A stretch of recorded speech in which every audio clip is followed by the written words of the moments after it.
नमस्कार मित्रों, आज हम एक विशेष कार्यक्रम को लेकर आपके समक्ष उपस्थित हुए हैं।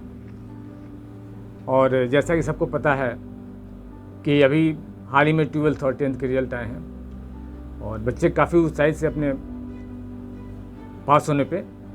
और चूँकि हमारा ड्यूटी, हमारा कर्तव्य है कि हम बच्चों को अच्छी कैरियर के बारे में बताएं कि वो 12वीं पास करने के बाद क्या कर सकते हैं, 10th पास करने के बाद क्या उनका स्कोप हो सकता है। तो इसी विषय पर बात करने के लिए आज हमारे स्टूडियो में मौजूद हैं डॉक्टर गणेश दत्त पाठक जी।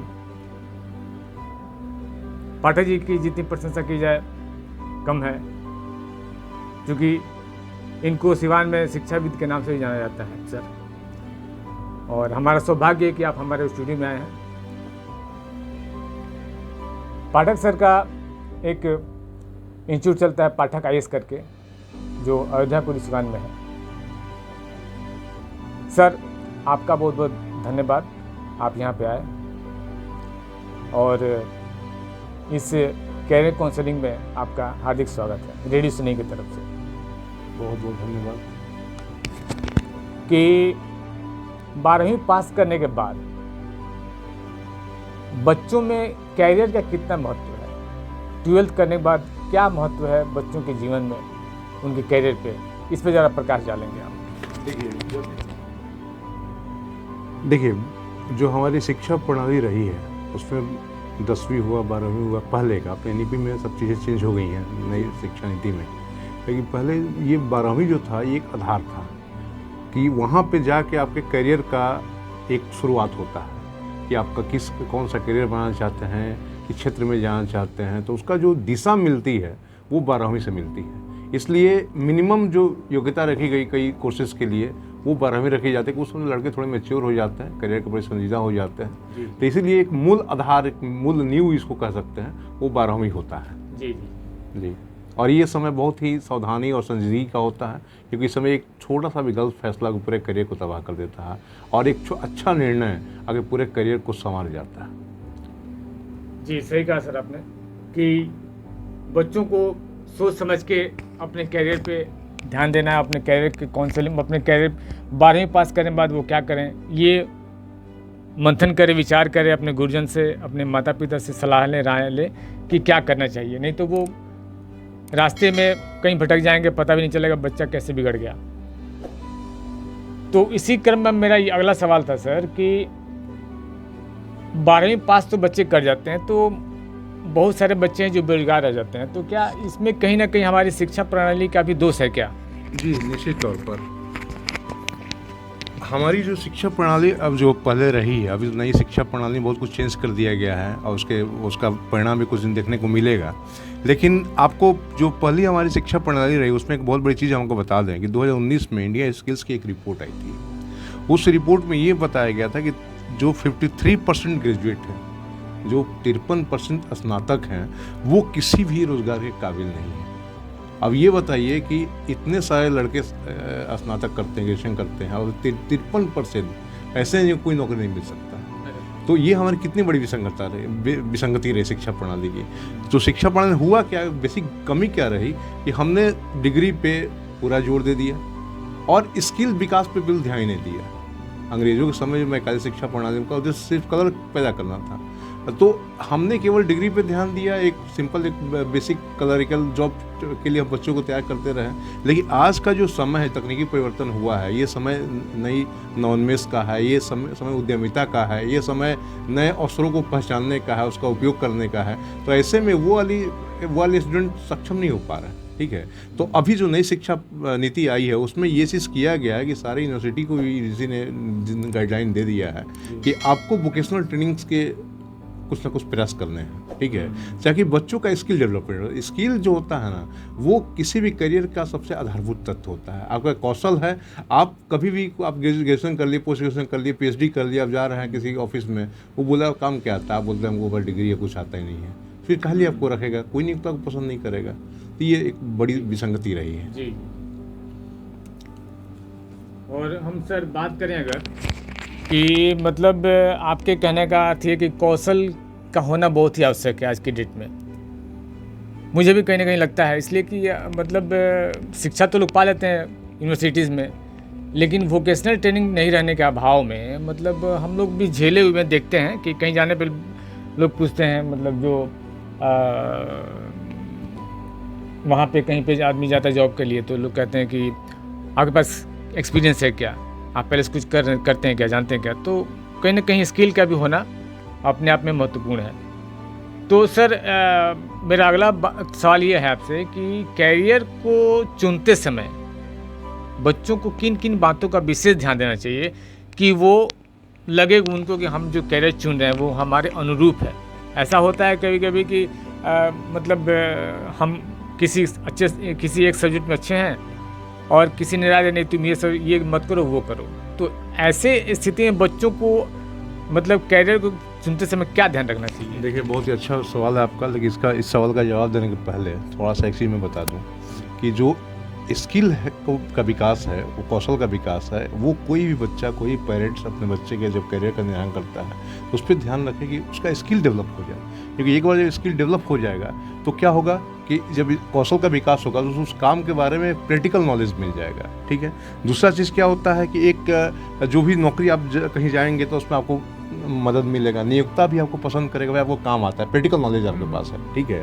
दूसरा चीज़ क्या होता है कि जो आप नौकरी ज्वाइन करते हो वो नौकरी जैसे प्राइवेट नौकरी है कोई, मान लीजिए, तो आप अगर आपके पास स्किल है, आपके पास कौशल है, तो आप उस नौकरी को बरकरार रख सकते हैं, आप नौकरी बने रह सकते हैं। साथ ही नौकरी में ग्रोथ चाहिए, वहाँ भी मायने रखता है स्किल। मान लीजिए कोई आर्थिक परिस्थिति आती है, खराब परिस्थिति आती है, छटनी शुरू हो जाती है, लेकिन आप देखिएगा जो भी कोई ऑर्गेनाइजेशन है वहाँ पर कोई स्किल बच्चा है, बढ़िया उसका कौशल है, उसको कभी नहीं हटाया जाता है। हटाया उसको जाता है जो कि जिसके पास कौशल नहीं होता है। तो इसलिए स्किल का विकास सबसे इम्पोर्टेंट है किसी भी करियर का आधार बनाने के पहले। अब आपके सवाल पे आते हैं कि करियर के लिए जो है चयन में क्या माने, कैसे हम चयन करें, क्या वो करें। देखिए, तो कभी भी आप जब करियर बनाने का सोच रहे हैं या किसी भी करियर के बारे में, कई सारे आज देखिए एक ज़माना था कि केवल बच्चे डॉक्टर बनते थे, इंजीनियर बनते थे, IAS बनते थे, बैंक में जाते थे, वो ज़माना अब गया। आज तो इतने हजार आयाम हैं, इतने रास्ते हैं कि आपको बस चलना है। आपने एक बार अपना स्किल डेवलप किया, फिर आपको पीछे मुड़ने की आवश्यकता नहीं है। जॉब तो स्थिति है कि लोग बोलते हैं कि बेरोजगारी है, आप जाके संस्थानों में देखिए वहाँ काम करने वाले लोग नहीं है। कितनी बड़ी विडम्बना है कि लोग वो ढूंढ रहे हैं कि हमको कोई बढ़िया वर्कर मिल जाए। आज के डेट में किसी भी हॉस्पिटल में चले, वहाँ पे 500-600 बड़ा हॉस्पिटल है तो हेल्थ वर्कर उसको नहीं मिल रहा है। ठीक है। तो इसलिए इसमें सबसे बड़ी चीज़ है कि जब भी आप करियर का चयन करें तो सबसे पहला ध्यान दें कि आपकी रुचि क्या है, आप क्या पसंद करते हैं। क्योंकि जब आप अपने पसंदीदा क्षेत्र में काम करेंगे तो आप बहुत ही शानदार आपका जो आपका जो भी उत्पादकता होगी या जो भी आपका परफॉर्मेंस होगा वो बहुत ही शानदार होगा। ठीक है। तो रुचि को हमेशा अपने पे ध्यान रखिए। दूसरा चीज़ क्या है कि एक होता है स्वमूल्यांकन। देखिए, आपका मूल्यांकन परीक्षा से भी होता है, आपका मूल्यांकन कई लोग इंटरव्यू लेते वो भी करते हैं, लेकिन सबसे बड़ा चीज़ है स्वमूल्यांकन। स्वमूल्यांकन का होता है कि हम अपना मूल्यांकन करते हैं, ईमानदारी से करते हैं। हम हमारे अंदर क्या खूबी है, क्या कमी है, इसका हम मूल्यांकन हम खुद ईमानदारी पूर्वक करें, उससे बेहतर मूल्यांकन कोई नहीं हो सकता। ठीक है। तो हमेशा अपने व्यक्तित्व का, अपनी क्षमता का मूल्यांकन करें कि हमारे अंदर क्या खासियत है। ठीक है। एक पॉइंट बनाइए, एक होता है SWOT एनालिसिस। उसमें क्या होता है कि जैसे आपका स्ट्रेंथ क्या है, आपका वीकनेस क्या है, आपका अपॉर्चुनिटी आपके सामने क्या है, आपके सामने खतरे क्या हैं। इस तरह से एक पॉइंट बनाइए कि हमारे पास क्या मजबूत पक्ष है, क्या कमज़ोर पक्ष है, क्या अवसर हमारे सामने है। इसका करके एक मूल्यांकन कीजिए कि हमारे व्यक्तित्व में क्या खासियत है, कहाँ कमज़ोर है। ठीक है। आज जहाँ पे आप मजबूत हैं उस क्षेत्र में आगे बढ़ जाइए। ठीक है। तीसरा चीज़ ये है कि जैसे आप एक हर आदमी का सपना होता है कि कैसा जीवन जीने। कुछ लोग हैं कि उनको बहुत पैसे चाहिए, कुछ लोग हैं कि नहीं पैसा नहीं, उनको सामाजिक सेवा में मन लगता है, कुछ लोग हैं कि नहीं हमें प्रतिष्ठा चाहिए। तो ये तो डिसीजन आपका होगा ना, तो उसको देखिए, उसके हिसाब से अपना करियर का चयन कीजिए। तीसरा चीज़ ये होता है कि जो आपके पास संसाधन है उसकी उपलब्धता पर ध्यान रखिए। ऐसा नहीं कि आपका दोस्त कोई है, मान लो बहुत बड़े घर का है और कोई बड़ा कोर्स कर रहा है और आपके घर की स्थिति ठीक नहीं है, तो ये मत कीजिए कि अब एक्स्ट्रा दबाव मत डालिए अपने माता पिता पे। जो आपके माता पिता के पास उपलब्ध संसाधन, जो आपके पास उपलब्ध संसाधन है, उससे भी अपना करियर बनाने की कोशिश कीजिए। ये नहीं कि कोई कर रहा है, कोई मान लीजिए आप बीखे बार कर दीजिए, कोई साधारण परिवार के हैं या किसी कोर्स में अगर आपका 50 लाख, मान लीजिए कोई साधारण पढ़ने का लड़का कमर्शियल पढ़ने का सोच ले, जी जी, वो उसका फीस नहीं दे पाएगा। नहीं दे पाएगा। तो इसलिए जरूरी है कि जो संसाधन आपके पास उपलब्ध है उसी उसका में। भी ध्यान रखें, ठीक है। इसके अलावा जो ये है, ये इसमें सावधानी सबसे बड़ी यही चाहिए कि कभी भी किसी को देख के अपना करियर मत चयन कीजिए, या कोई समझा दिया उसके आधार पर भी करियर चयन मत कीजिए। अपना मूल्यांकन कीजिए, अपनी रुचि देखिए, अपनी क्षमता को देखिए, अपने संसाधन उपलब्धता को देखिए। ये नहीं कि कोई वो कर रहा तो वो दोस्त करता हम भी कर लेने, नहीं, ये गलत चीज़ होता है। इससे आप भटक जाएंगे, सही। आप परेशानी में आ जाएंगे। जी सर, आपने बिल्कुल सही कहा कि एक बच्चे को, एक स्टूडेंट को ये चाहिए कि वो अपना मूल्यांकन, स्व मूल्यांकन करे और अपनी क्षमता के हिसाब से, अपने पेरेंट्स की क्षमता के हिसाब से ही वो अपने कोर्स को चुने और उसी में अपना कैरियर बनाए। तो मुझे लगता है कि कोर्स में प्रवेश लेते समय बच्चों को और क्या क्या सावधानी बरतनी चाहिए, इस पर ज़रा प्रकाश डालिए आप। चल बात अभी हुई कि भाई कोर्स का, किस करियर का चयन करना है, किस क्षेत्र में जाना है। जी जी। तो उसमें 4000 कि भाई आपकी अपनी योग्यता क्या है, क्षमता क्या है, जी आपकी रुचि क्या है, जी जी, आपके संसाधन की क्या उपलब्धता आपके पास है, और प्लस साथ में आपके पास क्या आपकी प्राथमिकता है, जी। ठीक है। उसके आधार पर आपने अपना करियर का डिसाइड कर लिया। जी। अब करियर में कई तरह के कोर्सेज अवेलेबल हैं, वो आप जाएंगे नेट पे देखें, अपने साथियों से बात करें, अपने रिश्तेदार से बात करें, जिससे बात करना बात करें, बात होना चाहिए। जी। करियर में जब भी निर्धारण करें, कई लोगों से बात करें, क्योंकि कहीं ना कहीं कुछ ना कुछ मिलेगा आपको, ठीक है। इसे बहुत ही प्रॉपर तरीके से विचार मंथन करके ही करियर का चयन करना चाहिए, ठीक है। जब आप कोर्स में एडमिशन लेने जाते हैं तो आज के डेट में मैं बता दूं कि बहुत बुरी स्थिति है जी। इतने दलाल बैठे हुए हैं शिक्षा माफिया के तौर पे, जो कि आपको कब मिसगाइड कर देंगे, कब आपकी दिशा भटका देंगे, कोई पता नहीं। आप कभी भी इसमें छलावे मत आइए कि कभी भी बहुत वैभवशाली चीज़ों को देख के आप आकर्षित मत होइए। जब भी आप किसी कोर्स में प्रवेश करते हैं, सबसे पहला वो काम ये होना चाहिए कि उस कोर्स के बारे में, आज की डेट में गूगल है, हर हाथ में मोबाइल है, आप मोबाइल पे उसके बारे में उसको देखिए, उसके बारे में पढ़िए, ठीक है। होमवर्क कीजिए। होमवर्क ये हो कि कोर्स क्या है, उसका क्या फ्यूचर वो है, ठीक है। वो उस कोर्स में और कहाँ पढ़ाई हो रही है, कहाँ क्या रेट है, कैसे एडमिशन हो रहा है, पूरी जानकारी आपको मिल जाएंगी। थोड़ा टाइम दीजिए, नहीं समझ में आ रहा था किसी और अपने कुछ जानकार से पूछिए, बात कीजिए, लेकिन बात करना जरूरी है, ठीक है। तो होमवर्क सबसे पहला जरूरी है। दूसरा चीज़ ये कि जब भी आप किसी इंस्टीट्यूट में एडमिशन लें तो आप उस इंस्टीट्यूट की प्रामाणिकता जो है उसको भी थोड़ा देख लें, उसकी मान्यता कितनी है। क्योंकि आज के डेट में यहाँ तक कि यूजीसी जो है वो अपने साइट पे फर्जी यूनिवर्सिटीज़ की सूची जारी करती है कि किस स्टेट में कौन सी फर्जी यूनिवर्सिटी है। बहुत सारे फर्जी इंस्टीट्यूट हैं जो आपको ऐसा आपके सामने क्रिएट करेंगे कि आपको लगे कि बस यही है, यही हमारा करियर एकदम स्वर्णिम बनने जा रहा है। और जैसे ही आप उसमें इंटर करेंगे, आप पता चला कि आप बहुत शोषण के शिकार हो जाएंगे, आपको बहुत नुकसान हो जाएगा। तो इसलिए हमेशा देखें कि वहाँ वो प्रमाणिक है कि नहीं, उसकी मान्यता कुछ है कि नहीं। तीसरा चीज़ है कि फैकल्टी वहाँ कैसी है, वहाँ का इंफ्रास्ट्रक्चर कैसा है, कि इसके बारे में भी आपको पता करने का प्रयास कीजिए। चौथा चीज़ देखिए कि वहाँ प्लेसमेंट वगैरह का क्या स्थिति है, वहाँ नौकरी मिल रही कि नहीं मिल रही है, या क्या व्यवस्थाएं हैं। इस संदर्भ में ये चीज़ करें कि जो पूर्ववर्ती छात्र वहाँ कर रहे हैं उनसे जरूर बात करने का प्रयास करें। जहाँ एडमिशन ले रहे हैं वहाँ एक बार कैंपस में जाकर घूम आए, ठीक है। एक प्रैक्टिकल जो स्थानिक के प्रैक्टिकल नॉलेज है उसको लेने का प्रयास करें। इससे आप एक डिसीजन ले पाएंगे कि हाँ, ये छलावे मत आइए कि आप कहीं गए, कोई आपको बोल दिया कि ये बहुत बढ़िया इंस्टीट्यूट है, वहाँ गए तो फर्स्ट क्लास सीट लगा हुआ है, वहाँ पे काफ़ी अच्छे स्टाफ बैठे हुए हैं, बहुत बढ़िया से आपको समझा रहे हैं, उनकी बातों में मत आइए।